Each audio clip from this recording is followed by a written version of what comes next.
My mother looked me dead in the eyes and said, "I've hated that family for 20 years. You think I was going to let you ruin everything by telling you?" I didn't move. I didn't breathe. I just stood there in my mom's kitchen, holding a plate of food I suddenly had no appetite for, feeling like the floor was dissolving underneath my feet. 20 years. My boyfriend Jake and I had been together for 2 years, and for every single family dinner, every holiday, every awkward, getting-to-know-you moment, both of our families had been performing. Smiling, nodding, hugging, all of it fake. Let me back up. My name is Lily. I'm 26, living in Ohio, and up until about 3 weeks ago, I genuinely believed I had the most supportive, easygoing family situation of anyone I knew. My parents liked Jake.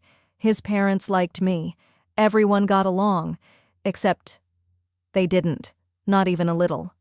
What I didn't know, what nobody bothered to tell me, was that our families had a falling out back in 2004. A business deal gone wrong, money lost, word said that apparently cannot be taken back. And instead of being honest with us, instead of letting Jake and me make an informed decision about our future together, both families decided to just pretend for 2 whole years. And here's what I keep asking myself, what I honestly need you guys to weigh in on. Am I wrong for feeling completely betrayed? Or is this the most messed up thing you've ever heard? Drop your answer in the comments, because I genuinely don't know anymore. So let me tell you exactly how this all came crashing down, because it didn't happen all at once. It happened in layers, like peeling back wallpaper in an old house, and every layer underneath is worse than the one before it. Jake and I met at a mutual friend's birthday party. He was funny, kind, annoyingly good-looking, and he remembered my coffee order after one date. For a 24-year-old woman who had been through some truly terrible situationships, that felt like a miracle. We got serious fast. Not reckless fast, but real fast. The kind of relationship where you just know early on that this person is different. About 3 months in, I introduced him to my parents. My mom made her famous pot roast. My dad asked Jake approximately 47 questions about his career goals. Jake answered every single one without flinching. I thought, okay, this is going well. And it seemed fine. My parents said they liked him. They called him polite. My mom said, and I quote, "He has good energy." I took that at face value. Why wouldn't I? Then 6 months later, Jake introduced me to his family. His parents, Tom and Diane, invited us over for a Sunday barbecue. His mom was warm, talkative, made homemade lemonade. His dad shook my hand and said, "We've heard so much about you, Lily. You sound like a wonderful girl." I remember feeling genuinely welcomed, like I was walking into my future. The two families met for the first time at Jake's birthday dinner, a restaurant, neutral ground, 9 people around a big round table. I remember watching my parents and his parents exchange handshakes and smiles. I remember thinking, this is perfect. This is actually perfect. Looking back now, I can see all the things I missed. My mom's smile that never quite reached her eyes when she looked at Diane. The way Tom and my dad somehow never ended up in the same side conversation. The subtle, almost imperceptible way Jake's mom changed the subject every time someone mentioned what our families each did for a living. At the time, I read it as shyness, as first meeting nerves. Now I know better. Everything seemed fine for months. Then Jake and I started talking seriously about the future, moving in together. Eventually, he actually said this with a completely straight face over takeout one Tuesday night, "I want to marry you, Lily." Not a proposal, just a statement of intention, and it was the most romantic thing anyone had ever said to me.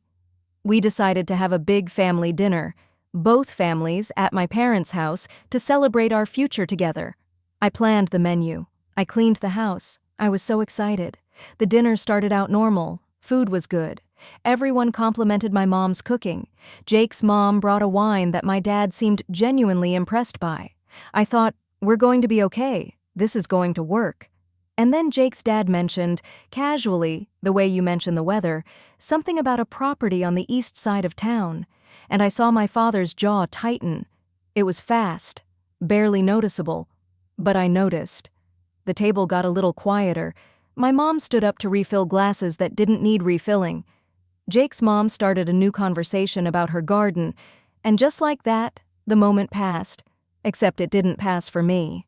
After everyone left, I asked my dad about it. What was that about, the property thing? He waved his hand. Nothing, old history, don't worry about it. I let it go, but something had lodged itself in my chest, a tiny splinter of doubt that I couldn't stop pressing on.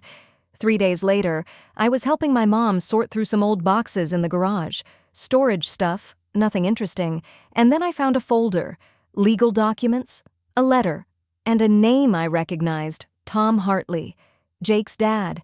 I didn't read everything. I read enough. Something about a joint business venture, 2003 or 2004, money that was lost, or taken, depending on whose side you're on, and a lawsuit that apparently settled out of court. I stood in that garage holding that folder for a long time. I confronted my mom the next morning. I laid the folder on the kitchen table and I asked her, as calmly as I could manage, "Mom, what is this?" And that's when she said it.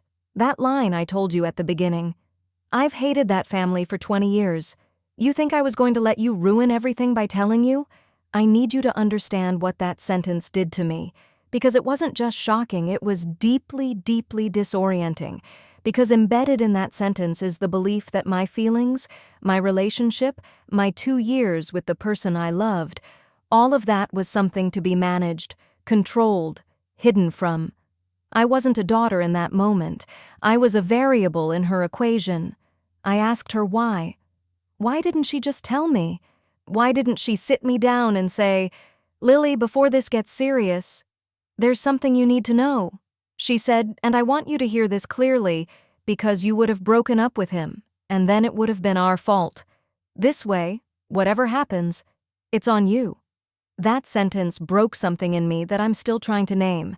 This way, whatever happens, it's on you. My own mother engineered a situation where I couldn't win.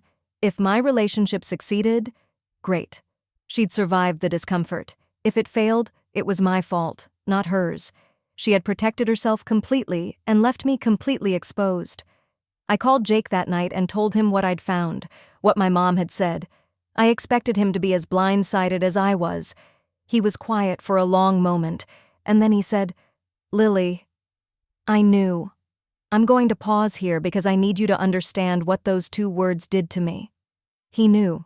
Not everything, not all the details, but his parents had told him, vaguely, he said, just that there was history, when we first started dating. And he had decided not to tell me because, in his words, I didn't want it to affect what we had. The person I trusted most had made a decision on my behalf, without my knowledge, without my consent, about something that fundamentally affected my life. I didn't yell, I didn't cry. I just said, very quietly, "You should have told me." And he said, "I know." We didn't talk for 4 days. During those 4 days, I did something I probably should have done a long time ago. I started asking questions. I talked to my aunt, my mom's sister who had been around when all of this happened. She filled in the gaps. Back in 2003, my dad and Tom Hartley had gone into business together, a real estate investment. Things went wrong. There were accusations of mismanagement, of money moved without authorization. They never went to full trial, settled out of court. But the settlement left my dad feeling robbed and humiliated, and my mom, who had supported my dad through the whole thing, had never forgotten it, had never forgiven it. And Diane, Jake's mom, apparently felt that my family had been the problem, that my dad had made poor decisions and blamed Tom for it. So on their side, there was just as much resentment. 2 families, 20 years, both convinced they were the wronged party. And Jake and I, completely in the dark, had wandered into the middle of it like 2 people who didn't know they were walking into a minefield. Here's what's been sitting in my stomach ever since. I understand, intellectually, why they kept quiet. They didn't want to interfere. They wanted us to be happy. Maybe some part of them hoped the past could just stay in the past. But here's what I can't get past. That was not their choice to make. That was mine. and Jake's. We deserved to know the truth about the environment we were building our relationship in. We deserved the opportunity to decide for ourselves whether we could handle it. Instead, we were managed. Handled. Like we were children who couldn't be trusted with difficult information. And the worst part? When I finally sat down with both families together, yes, I made that happen because apparently I'm the only person willing to have a real conversation. You know what both sets of parents said? "We just wanted to protect you." Both families. Same sentence. Word for word. I wanted to scream. Because that's not protection. Protection is honesty delivered with love. Protection is sitting your daughter down and saying, "There's something complicated here, and I want to make sure you go in with your eyes open." What they did wasn't protection.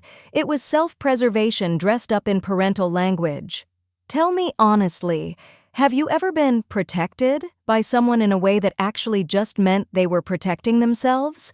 Because I am telling you, that is exactly what this was. I also want to say this, because I think it matters. Jake and I are still together. But things are different now. Not broken, but different.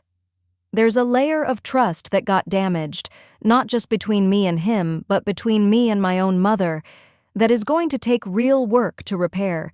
And I'm doing that work, but I'm doing it with my eyes wide open now, because here's what 20 years of resentment and 2 years of pretending taught me. Silence is never neutral.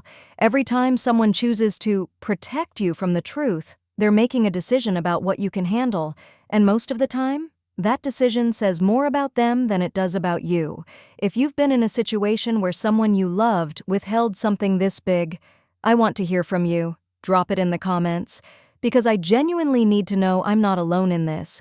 And if you're sharing this with someone who needs to hear it, please do. Because this kind of thing happens more than anyone wants to admit. So where does that leave me now? It leaves me here, standing on the other side of the most disorienting month of my life, finally feeling something that resembles solid ground under my feet. Here's what I did. I sat both families down, separately first, then together, and I said something I had never said to either of my parents before. I said, "You do not get to make decisions about my life by choosing what information I receive. That ends now." My mom cried. My dad got quiet in that way he does when he knows he can't argue. Jake's parents were defensive at first. We didn't think it was relevant, and I told them, clearly, that it was not their call to make. And if this family, this new, complicated, messy family we were building, was going to have any chance, it had to be built on honesty. Full stop. No exceptions. That was hard. It was the hardest conversation I've ever had, but I meant every word of it. Jake and I also had our own reckoning. He apologized. A real apology, not a deflection. And I accepted it. Not because what he did was okay, but because I could see that he genuinely thought he was protecting us. He was wrong, but I believe he's learning just like I am. Here's my truth. I don't regret loving Jake. I don't regret the relationship, but I do regret the 2 years I spent trusting a picture of my life that wasn't completely real. And that brings me back to the question I've been asking this whole time. Am I wrong? Am I wrong for feeling betrayed by people who said they loved me? Am I wrong for being angry at a decision that was made for me without my knowledge? Am I wrong for drawing a hard line and saying this will never happen again? I don't think I am. And I think, deep down, most of you don't either. The lesson I'm taking from all of this is simple, but it's heavy. The people who love you should trust you with the truth. That's what love looks like. Not managed silence, not carefully curated reality. The truth, even when it's messy, even when it's uncomfortable. If this story hit close to home, I want to know about it.